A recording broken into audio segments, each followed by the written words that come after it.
Agraïda prèvies totes les explicacions donades a la comissió informativa.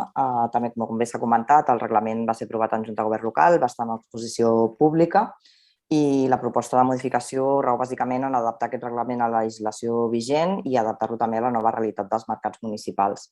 En aquest sentit, es van fer propostes de les àrees tècniques del propi Ajuntament, des del Departament d'Activitats i Comerç.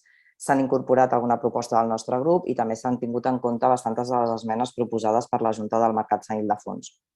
Considerem, però, que tot i haver estat en exposició pública, sí que s'hagués hagut de fer un comunicat a les juntes i paradistes dels diferents mercats perquè n'estiguessin al cas que es procedia a fer aquesta proposta de modificació, ja que molts del Mercat Centre i de Marsans no ho sabien i potser hi haguessin fet propostes, o potser no, no ho sabem, evidentment.